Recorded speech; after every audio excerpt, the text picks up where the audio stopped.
আপনাদেরকে আরও একটা জিনিস মনে রাখতে হবে যে আমাদের দিনী ভাইয়েরা জিজ্ঞেস করে যে আমরা কোন বই পড়ব, আমরা কার বক্তব্য শুনব। আমি মনে করি যে কোরআন জানে না এবং কোরআন শিখেনি তার জন্য কোরআন শিখা বাদ দিয়ে, হ্যাঁ কোরআন শিখা কন্টিনিউ করতেছে, তার পাশাপাশি অন্য কিছু শুনতেছে দেখতেছে, সেটা আলাদা। কিন্তু যে কোরআন জানে না এবং কোরআন শিখেনি তার জন্য কোরআন শিখা বাদ দিয়ে আর কোনো বক্তার ইসলামী বক্তব্য শোনাও হারাম আমি মনে করি। আর কোনো ইসলামী বই পড়াও হারাম, আর কোনো ইসলামী দল সংগঠনের মিটিং মিছিল সমাবেশে যোগ দেওয়াও হারাম। হ্যাঁ, ও কোরআন শিখার চেষ্টা করতেছে, তার পাশাপাশি এখন বক্তার বক্তব্য শুনবে না, আর 10টা ইসলামী বক্তব্য শুনবে না, আর 10টা ইসলামী বই পড়বে না, আর 10টা ইসলামী সংগঠন করবে, সেটা তার ব্যাপার। কিন্তু কোরআন জানে না, কোরআন শিখেনি এবং কোরআন জানা এবং শেখার চেষ্টাও করে না, আবার অনেক বড় পদের অধিকারী, তো ওর জন্য আর 10টা ইসলামী বই পড়াও হারাম, আর 10টা ইসলামী বক্তব্য শোনাও হারাম, আর 10টা ইসলামী দল করাও হারাম। আগে কোরআন শিখতে হবে। কোরআন শিখা ফরজ, ফরজে আইন, প্রত্যেক মুসলমানের উপর ফরজ।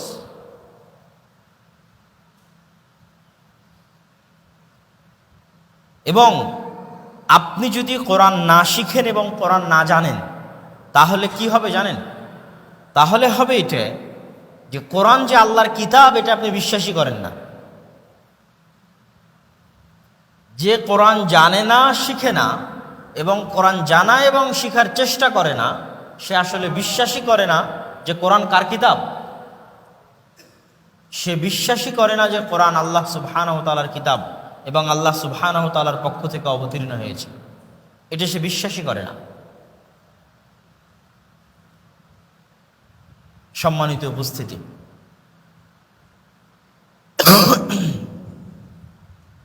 যখন ওমর রাদিয়াল্লাহু তাআলা আনহুর সাথে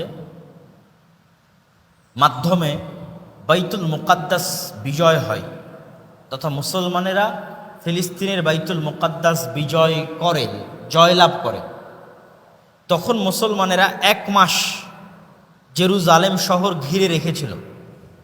1 মাস ঘিরে রাখার পর জেরুজালেমের পাদ্রী রাজি হয় যে আমি জেরুজালেমের মেন গেটের চাবি তোমাদেরকে দিয়ে দিব, আমাদের মেন গির্জা এবং বাইতুল মুকাদ্দাসের চাবি তোমাদের দিয়ে দিব, একটা শর্ত, আমিরুল মুমিনিন খলিফাতুল মুসলিমিনকে স্বয়ং ফিলিস্তিনে জেরুজালেমে আসতে হবে। তো ওই দিন 4000 সাহাবী জেরুজালেম ঘেরাও অবরোধ যুদ্ধে অংশগ্রহণ করেছিলেন। 4000 সাহাবী। সেনাবাহিনীতে আরও সদস্য ছিল, তার মধ্যে সাহাবী ছিল কতজন? 4000 জন। প্রধান সেনাপতি চিঠি লেখেন ওমর রাদিয়াল্লাহু তাআলা আনহুর কাছে যে আপনাকে আসতে হবে, আপনি আসেন, আপনি আসলে পাদ্রী চাবি হস্তান্তর করবে। ওমর রাদিয়াল্লাহু তাআলা আনহু মদিনা থেকে একাই রওনা দিলেন, সাথে একজন কাজের লোক নিয়েছেন আর একটা উট, এবং সারা রাস্তায় পালাক্রমে, এটা সহিহ ঘটনা, বিশুদ্ধ ঘটনা যেটা আপনারা জানেন, সারা রাস্তায় পালাক্রমে উনি আসতে থেকেছেন জেরুজালেমের পথে। অন্তত 1500 কিলোমিটার হবে মদিনা থেকে ফিলিস্তিন, 1500 কিলোমিটার রাস্তা। কিছুক্ষণ উনি উটের পিঠে, কিছুক্ষণ ওনার কৃতদাস উটের পিঠে। আর ওনার গায়ে ওরকম আলিশান কোনো জামা কাপড় ছিল না, জীর্ণ শীর্ণ জামা কাপড় ছিল। তো যখন উনি জেরুজালেমে প্রবেশ করবেন তো গোটা জেরুজালেম নগরীর হাজারো পাদ্রী, কেন ওটা খ্রিস্টানদের কেন্দ্র, তখন হাজারো পাদ্রী অপেক্ষায় আছে দেখার জন্য কে আমিরুল মুমিনিন খলিফাতুল মুসলিমিন আমরা দেখব। তো ওই সময়ে গোলাম আছে উটের পিঠে, আর ওমর রাদিয়াল্লাহু তাআলা আনহু টানছেন উটের রশি। পাদ্রীরা তো চিনতে পারছে না যে কে খলিফা, সাহাবীরা তো ঠিকই চিনতে পারছে কে খলিফা। তো সাহাবীদের যিনি প্রধান সেনাপতি উনি দৌড়ে হন্তদন্ত হয়ে ওমর রাদিয়াল্লাহু তাআলা আনহুর কাছে এসে বলছে যে ওমর রাদিয়াল্লাহু তাআলা আনহু লাকাদ ইয়ানজুরু ইলাইনা রুম নাজরাতা কিল্লাহ, হে আমিরুল মোমিনিন, আজকে আপনার এই কাজের কারণে এই রোমানরা হাসাহাসি করবে। আরে দেখো মুসলমানদের আমিরুল মোমিনিন জামা কাপড় দেখো, উটের রশি ধরে টানছে, হাসাহাসি করবে। আমরা আজকে 1 মাস ধরে গোটা জেরুজালেম ঘিরে রেখেছি, আমাদের শক্তি আছে, পাওয়ার আছে, ক্ষমতা আছে, তা আমাদের আমিরুল মোমিনিনও এরকম হবে। তখন ওমর রাদিয়াল্লাহু তাআলা আনহু বলছেন উত্তরে, ঘটনা সত্য, উনি বলছেন যে লাকাদ কুন্না কওমান আদিল্লাহ, শোনো আমরা জাহেলি যুগে অপমানিত জাতি ছিলাম। জাহেলি যুগে আমাদের কেউ নাম ধরে পুছতও না, জিজ্ঞাসা করতো না কে রে ওমর, মানে ওমরকে এরকম কোনো নাম ধরে জিজ্ঞেস করবে এরকম কেউ ছিল না। আর আমরা কোরাইশরা, মক্কার কোরাইশরা, আমাদের সারা পৃথিবীর উপর কোনো দবদবাও ছিল না, কোনো রাজত্বও ছিল না, কোনো ক্ষমতাও ছিল না। আমরা ছিলাম অপমানিত জাতি। তারপরে আ'আজ্জানাল্লাহ, আল্লাহ সুবহানাহু ওয়া তাআলা আমাদেরকে ইজ্জত দিয়েছেন, সম্মান দিয়েছেন, বিহাদাল কিতাব ওয়া বিল ইসলাম, এই যে কোরআন আমাদের কাছে আছে, এই কোরআনের বরকতে এবং ইসলামের বরকতে আল্লাহ আমাদেরকে আজকে এই সম্মান দিয়েছে। এই সম্মান ধরে রাখার জন্য জামা কাপড়ও উন্নত হওয়ার দরকার নাই। এই সম্মান আর এই শক্তি ধরে রাখার জন্য আমি উটের রশি ধরে টানলাম কি আমার গোলাম উটের রশি ধরে টানলো, এটারও দরকার নাই। তোমরা এই প্রেস্টিজ নিয়ে চিন্তা করিও না।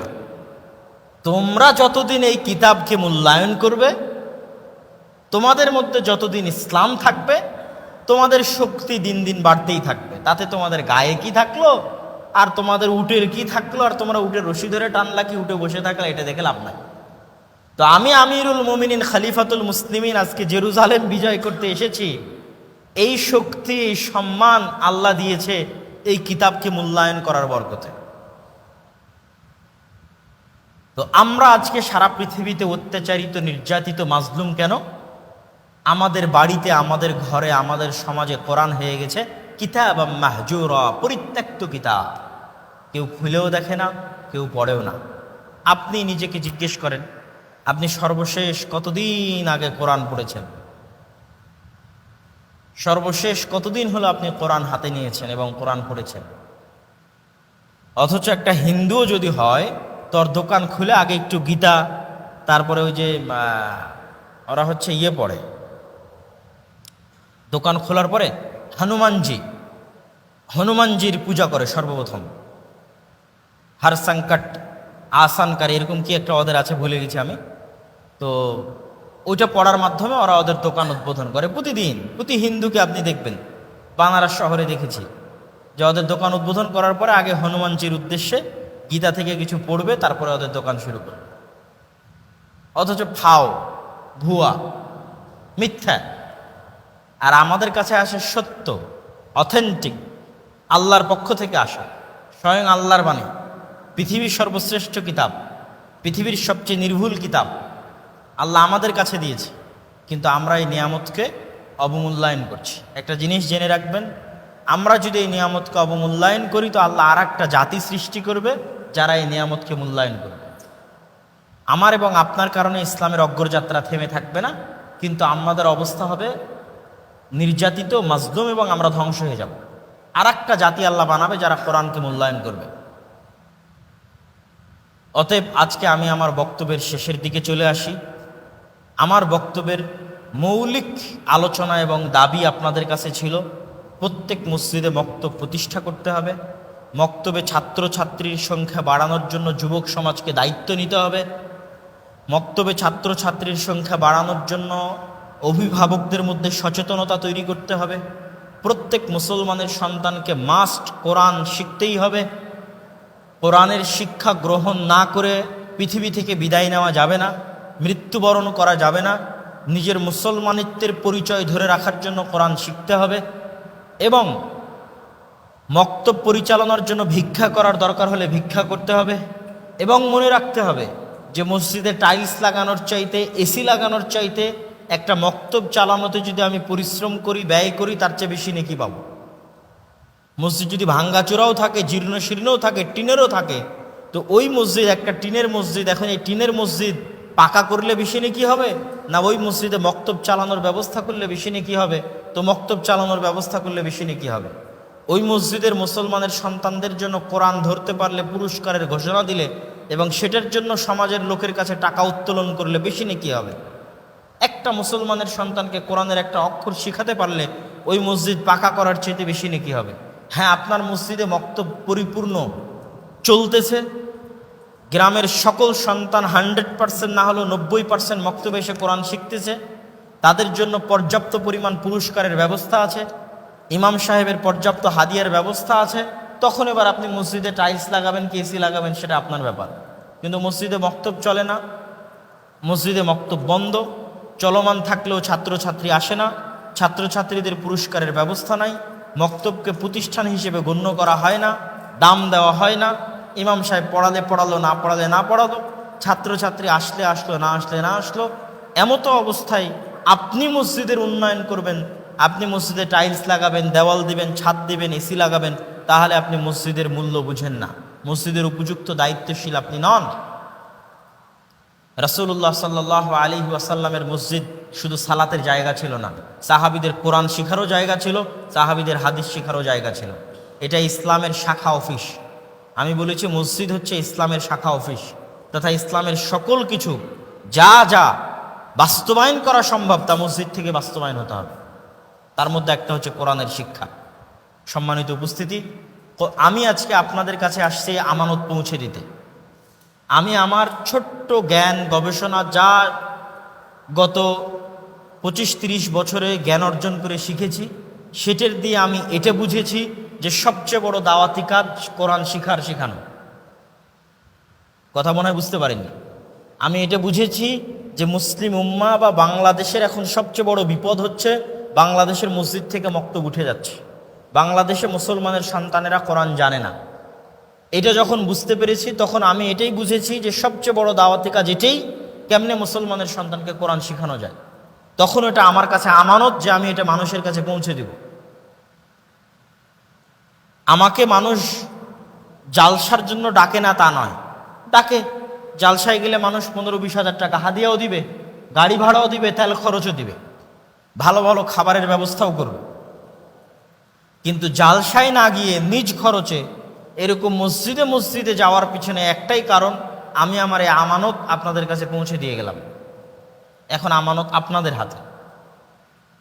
আজকের পরে যদি আপনারা মসজিদে মক্তব উন্নত করার উদ্যোগ না নেন, আজকের পরে এই মসজিদ এবং আশেপাশের মসজিদে মুসলমানের সন্তানদের আরও বেশি বেশি কেমনে মসজিদমুখী করা যায়, মক্তবকে আরও কেমনে ভালো করা যায় আর উদ্যোগ যদি না নেন, তাহলে কিয়ামতের মাঠে জবাব আপনারা দিবেন। আমি বলবো, আল্লাহ, আমি নিজ খরচে মোহনপুরবাসীর কাছে গিয়ে দাওয়াত পৌঁছে দিয়ে এসেছি যে তোমরা মুসলমানের সন্তানের কোরআন শিক্ষার ব্যবস্থা করো।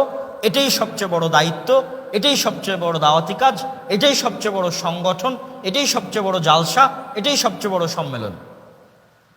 এই দাওয়াত আমি মোহনপুরের মানুষের কাছে পৌঁছে দিয়ে এসেছি, এই আমানত আপনাদের কাছে আমি পৌঁছে দিয়েছি এবং সারা বাংলাদেশে পৌঁছে দেওয়ার উদ্যোগ নিয়েছি। এবং এটাই এখন আমাদের এই দাওয়াতি সফরের মূল লক্ষ্য এবং উদ্দেশ্য। জালসা নয়, সম্মেলন নয়, মসজিদ ভিত্তিক কেমনে মক্তব শিক্ষাকে, মুসলমানের কোরআনের শিক্ষাকে বড় করা যায়, এটার জন্য আমরা সারা দেশব্যাপী সফর দিচ্ছি। সেই সফরের অংশ হিসেবে আপনাদের এখানে এসেছি। আজকে আমাদের সফরের 3য় দিন, প্রথম মসজিদ। সুতরাং আমি আশা করতে পারি আপনাদের কাছে যে এখানে একদল যুবক বের হবে যারা এই উদ্যোগ নিয়ে মাঠে নামবে। শুধু নিজের মসজিদ নয়, আশেপাশের গ্রামের মসজিদেও তারা এই দাওয়াতটা ছড়িয়ে দিবে। আমি আপনাদের কাছে পৌঁছে দিলাম, আপনি আশেপাশের মানুষের কাছে পৌঁছে দিবেন। এই আমানত আপনাদের কাছে পৌঁছে দিয়ে গেলাম।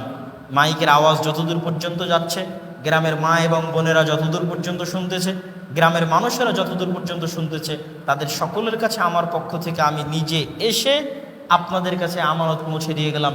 এখন উদ্যোগ নেওয়ার দায়িত্ব, কাজ করার দায়িত্ব আপনাদের। তবে মনে রাখবেন, আপনার উসিলায় একটা মুসলমানের সন্তানও যদি কোরআন শিখে, এটাই আপনার কিয়ামতের মাঠে নাজাতের উসিলা হবে। আপনার উসিলায় একটা একটা মুসলমানের সন্তান যদি কোরআন শিখে তাহলে এটা জালসা সম্মেলন আয়োজন করার চেয়ে বেশি নেকির কাজ, মসজিদে টাইলস দেওয়ার চেয়ে বেশি নেকির কাজ, মসজিদে এসি লাগানোর চেয়ে বেশি নেকির কাজ, 10টা সংগঠন এবং দল করার চেয়ে বেশি নেকির কাজ। এটা আমি আল্লাহর কসম করে, আল্লাহে আল্লাহর কসম করে, আল্লাহে আল্লাহর কসম করে আল্লাহর ঘর মসজিদে বসে আপনাদেরকে বলে গেলাম। এখন দায়িত্ব আপনাদের, কাজ করার জিম্মেদারি আপনাদের। তার পাশাপাশি আর 2টা দাওয়াত। এক, আগামী 23 ও 24শে নভেম্বর, আগামী নভেম্বর মাসের 23 ও 24 তারিখ আল জামিয়া সালাফিয়া ডাঙ্গিপাড়া পবা রাজশাহীতে সালাফি কনফারেন্স। দেশ এবং বিদেশের আলেম ওলামারা উপস্থিত থাকবেন, আপনাদেরকে সেখানে আমন্ত্রণ থাকলো। দ্বিতীয়ত, মাসিক আলী এতেসাম আমাদের ভাই নিয়ে আসে। আপনার নাম কি? শরীফুল ইসলাম।